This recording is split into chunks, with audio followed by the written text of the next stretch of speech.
Pitkä matka on tultu tähänkin mennessä jo 10 jaksoa on takana ja kuten tuossa mainittiinkin, että hivistelyjä ja tiettyjä asioiden vielä lisäämistä mopoon on siihen perustuunaukseen, mitä nyt oli tarkoitus alun perin tehdäkin tähän mopoon. Ihan perusjuttuna maalausta, lakkausta sun muuta on tehty ja noi ihan iskarit, pakoputket. Kaikki nämä samat, mitä tekin olette tehneet, pois lukien tietenkin noin näyttelymopot. Pieniä hifistelyjä ja maalauksia on vielä tekemättä ja yritetään keksiä ja pienin sellainen neuvottelu on kesken yhden asian kanssa, mutta uskon, että ei tule toteutumaan. Se on meikäläisen idea, että kyllä tuo Hermanni päättää, mitä sen kanssa tehdään, mutta tervetuloa joukkoon. Tämä on jakso numero 11. Hei, me tuunataan Manki-sarjasta. Tervetuloa. Se ei ole meillä muuta kuin, että tsuppaa ja sitten tosta noin siitä. Tämä siis on sellainen vähän matkimisen kohde, eli aika moni sen on maalannut ja maalataan nyt tämä vaikka sitten keltaiseksi. Näkyy ainakin. No niin, nyt. Otetaan vähän pintaa pois, niin mukavempi tätä työstellä sitten tai maalailla, kun se tarraa vähän paremmin tuo. No olipas kovaa ainetta. Otetaan tuolta vähän erilaista hiomapaperia. Hetkinen sano putkinen. Otetaan tuosta vaikka tuota paperia, niin vesihiomapaperia ja ilman vettä niin rupes sointumaan. Johan rupes lähtemään pintaa pois. Siinäpä tuo on. Pikkusen tuo tyhjä musta maalipurkki toi sellaista kerrostumaa tuo yhteen kohtaan, niin sen kuivates hinkkasin tasaiseksi ja nyt heitetään vähän siihen alkuviolettia vaan, niin saadaan siitä kotiväen mieluinen tästäkin.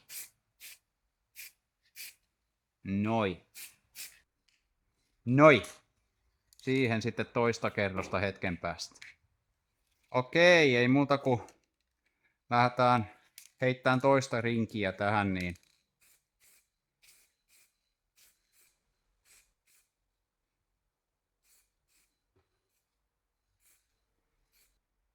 noinpati. Siinä on toi utupinta nyt pikkunen. Näyttää siltä, että on muka lakattukin jopa, mutta laitetaan kunnon kerroslakkaa siihen nyt sitten.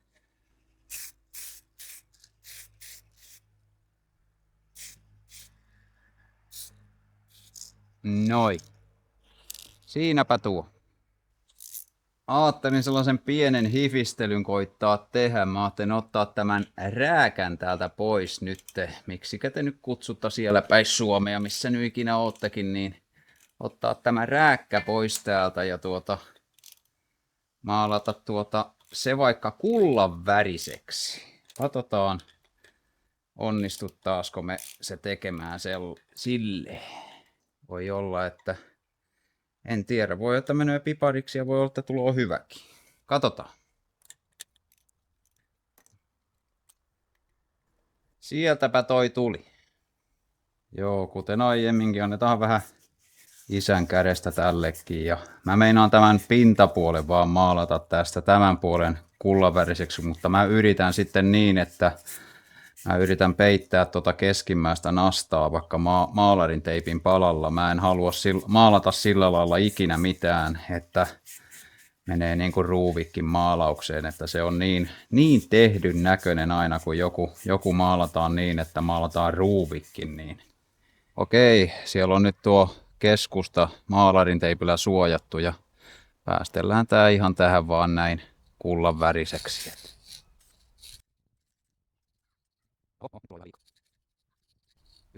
Hyvä se on. Noi.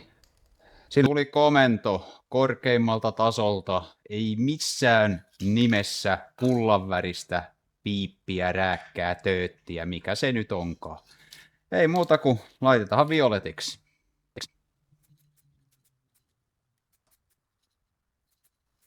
Noi. Kiitos. Kuten tuossa 10-jakson loppupuolella sanoin, että on kaikenlaisia pieniä fiksauksia ja hifistelyjä. Nämä on nyt justiin niitä hifistelyjä. Toki kuten tuo sivuposken maalaaminenkin, niin se nyt on kaikilta muiltakin niin sanotusti ideana pöllitty, mutta voi olla, että se on jopa jonkun näköinenkin. Toi rääkkä nyt sitten, en tiedä näkyykö se edes tuolta lampun takaa, mutta se nyt tuli maalattua vaikka ajan kuluksi. Katsotaan, minkälaiseksi nuo sitten päätykää toi sivuposki ja rääkkä. Joo, täälläpä noi nyt on. Ihan makea pinta tuli ainakin tuohon sivuposkeen ja toki tuohon rääkkäänkin voin ehdottomasti suositella kyllä tuota lakkaa, mitä mä käytän näissä. Eli ne on ihan samaa lakkaa, mitä on näissä kypärissäkin käyttänyt, että se on Fortin takuuhuoltoihin käytettävä lakka, eli takuuhuoltoihin, takuuasioihin käytettävä lakka, niin sitä samaa käytän näissä kypärissäkin sitten aina. Okei, pieni silaus, vähän kummia tästä sarven päätytapista. Pikkusen pienennin ja avarsin sitten sarven päätä, niin otetaan täältä ja laitetaan tämä tuonne nuon. Meneekö se sinne? Katsotaas. Ei, pikkusen pitää vieläkin pienentää kun mä kummia pienennän pikkusen, niin sitten se menee sinne. Otetaan uusiksi. Okei, seuraava yritys tämän nupin kanssa. Nyt pitäisi mennä niin kuin omasta nuo, vai ei se mene vieläkään oikein niin kuin perille asti, mutta ei, menihän se sinne. Sinnehän tulee nyt ihan tarpeeksi, kun se nyt tulee tuppi, niin se menee ihan tarpeeksi tuonne ja ei muuta kuin kiristetään se paikallensa siihen, niin siinäpä se pysyy. Noin. Kyllä on lujassa. Nyt on molemmissa. Nyt olisi sitten tuokin olisi kuivanut ja laitetaan se vaikka kiinni. Katsotaan yleissilmäys. Oliko se nyt kannattava vai mitä se oli, mutta katsotaan hyväksyykö tämä. Mä joudun vähän katkaisemaan ruuveja tähän ja tollaiset kuusiokoloruuvit siihen keksiin ja mihinkään ei saisi laittaa ikinä ristipää, varsinkaan sellaiset, mikä lämpee ja kylmenee ja lämpenee ja kylmenee ja jos on vähän säänmuutoksilla, niin tollainen varsinkin moottori alumiiniin, kun ruuvataan ruuvi, niin se ihan taatusti hapettuu siellä, niin se on parempi, kun käyttää tällaisia kuusiokolo- tai torksipäisiä ruuveja. Semmonen siitä tuli. Ihan jees, ihan jees. Olisin mielelläni laittanut sinne jonkun tarran tuonne lakanalle, mutta kun en keksinyt mitään kirjaintakaan sinne laittaa. Hyvä se on, hyvä se on. Täällä vähän tuo meikäläisen kuvausprojektori tuossa vähän nukkuu, niin laitetaan tämä. Näin, siinä on jo johdot kiinni, niin laitetaan tämä tänne paikallensa, niin nähdään, että minkä näköinen siitä tuli. On hankalas paikkaa. Nyt on hankalas paikkaa kyllä ruuvi, mihinkä pitää laittaa. Nonni. Katsotaan uusiksi tämä touhu. Noin ja ahtaa ja kamalan väliin pitää laittaa mutteria, niin sinne se menee. Ihan jees. Hyvähän se tuolla. Näin. Meillä kun mopon grippejä ei oo, niistä on tullut puhetta muutamaan otteeseen nyt ja kommentteja ja kysymyksiä, että missä on gripit, niin josko käytäis tuolla paikallisessa marketissa katsomassa, olisiko siellä meille grippejä meidän mopoja ja minkälaisia. Taitaa mennä perusmustalla vaan, mitä suunnittelupäällikköä kuuntelee, niin mustalla vissiin mennään ihan perusjuttuna. Mutta käydään paikallisessa marketissa.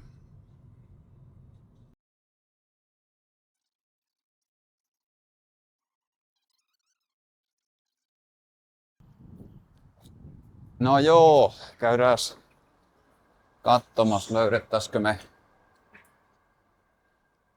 jonkunlaiset kahvaloiset tohon meikäläisten tuohon mopottimeen. Joku kahvat täältä pitäisi löytyä, en tiedä sitten minkälainen valikoima täällä on, mutta eiköhän täällä nyt jotkut kahvat löydy joka tapauksessa. Jotkut kahvat löytyy joka tapauksessa. Mitenkä olisi valkoiset, mustuaiset, soft edition. Tuossa on musta. Tää on kyllä hyvä kahva tämä, mikä rippaa, mutta...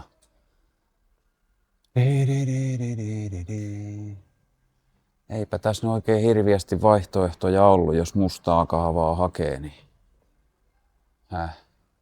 Hirveästi ei ollut.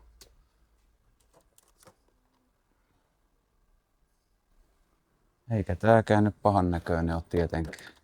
No, eikä me jotakin keksitä. Keksitään. Päästä päähän mittaat vaan. Siitä vaan mittaat sen. No, vaikka siitä. Joo, suurin piirtein 11. Joo, kyllä, se on aivan oikein. Näytän nyt minkälaiset me hommattiin. Tollaset noi hommattiin. Se mua vaan tuli käytyä siellä. Eikä tehnyt edes kipiääkin. Laitetaan tuosta räppänät auki ja kotia.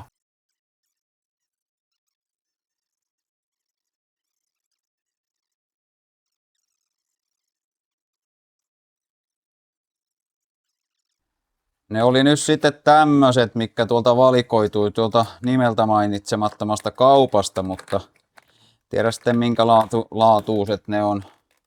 Saako tämä? Ai, se on näin hienosti avattava, ei tarvitse saksia, ei mitään, mutta ne on tommoset. Tuolla päällä nyt ei tee yhtään mitään, kun siellä on nuo meikäläisillä toi violetit alumiinitupit tuolla päissä, niin. Koitetaan laittaa niitä paikallensa. No joo, katsotaas onnistuttaisiko me laittamaan nämä kapulat tosiaan kun sarventupit paikallensa. Meidän pitää nyt eka kumminkin pikkusen päästää nuppia pikkusen pitemmälle tuosta kahvan päästä ja pikkusen vedetään sitä noin. Niin, noin se on jo irtikin sieltä, mutta no sen nyt voisi jättää vaikka poiskin. Niin. Ei muuta kuin annetaan vähän sellaista pientä voiteluainetta tänne ja joo, eipä muuta kuin toista sitten kehiin vaan, saadaanko tämä vielä poistua nuppi tuolta ja kyllä vähänkin vääntää tämän mun raskahan Seljan kanssa, niin kyllä on raakaa toimintaa. Että kyllä tämä oli nyt löysä kyllä tänne niin lujaa, että tähän saadaan laittaa vähän teippiä ympärille. Kyllä tämä ei ollut nyt mistään kotosi. Se on semmoista, olisi se nyt ollutkin, jos se olisi kaikki mennyt muka putkeen, mutta näin vaan, ei muuta kuin laitetaan teippiä. Joo, aika hyvältähän toi näyttää nyt toi nuppikin. Tämän puolen sai lykätä ihan niin syvälle kuin voi, mutta tuolla piti jättää sitä pelivaraa sille, kun se on kaasu pitää palauttaa kumminkin, mutta tuo välihän ei meille passaa millään lailla, että otetaan toi väli pois tosta kokonaan, että saadaan sedälle vivu kohdallensa. Mennään tohon noin se niin. Siinä niin. Nyt kun sit on pikkusen väsäilty mopoa eikä niin vähänkään, mutta otetaan tähän väliin tähän videon loppuun pieni testilenkki. Mä oon noita testilenkkiä tehnyt nyt sellaisen 2 kappaletta ja kumpikin on mennyt epäonnistuneena maaliin. Toisella kertaa joudettiin hyvää lykköä hommiinkin, mutta mennään käymään pienellä kurvailulla ja katsotaan miltä tuo nurmolainen maisema näyttää.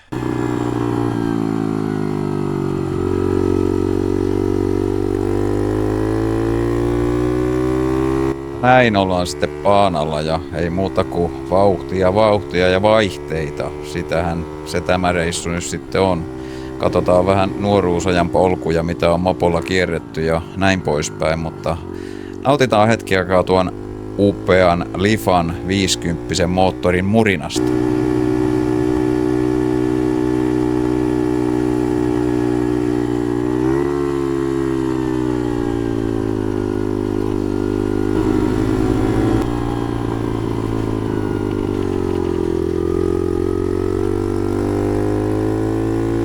Ai että onhan se nyt mukavaa kuunnella tollanen murinatu, mikä tosta 50 moottorista lähteekin, mutta tästä nyt pian sitten kurvaillaan tonne ensimmäiselle nuoruusajan oikein mopopoluille, mitä sitä nyt ajeltiin. Mennään tästä mäki ylös ja sitten täältä vasemmalle, niin siitä niin, olkaapa hyvä.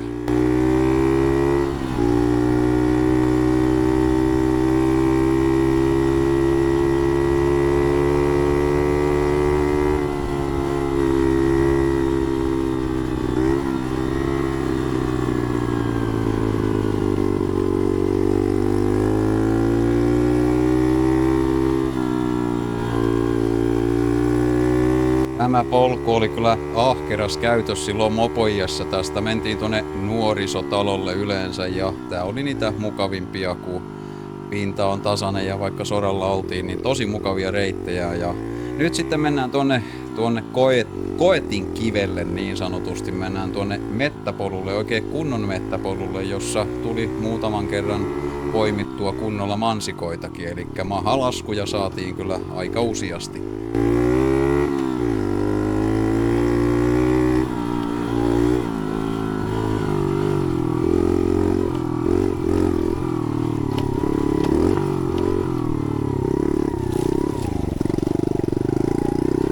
Tämä polku siis päättyy sinne juuri mainitsemani nuorisotalon takapihalle ja tätäkin polkua tuli yleensä käytettyä, kun tuonne nuopparille mentiin. Siinäpä tuo nuoppari nyt näkyy.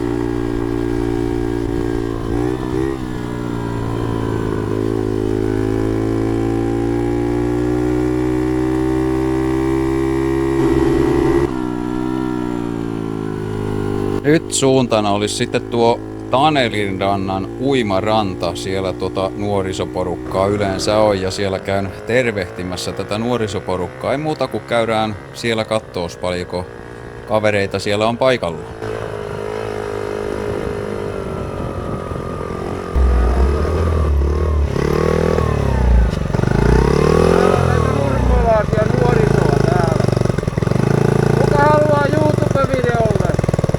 Tässä on juuri sitä porukkaa, mistä olen puhunut aiemminkin, jopa TikTok-videolla, että kuinka fiksuja ja upeita nämä nurmolaiset nuoret ainakin ovat.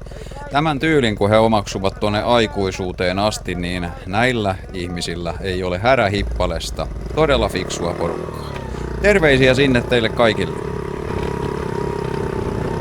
Nyt katsokaa tarkoin, kun mennään tuon talon kulmalle. Setä ottaa liian tiukan linjan ja kukas sieltä tulee? Noin! Tulee Jesse vastaan, joka monitaituri mopotaiturina saa meikäläisen väistettyä tässä tapauksessa ja säästää meikäläisen varmalta seuraavalta sairaalareissulta. Iso hatunnosto Jesselle, kiitos!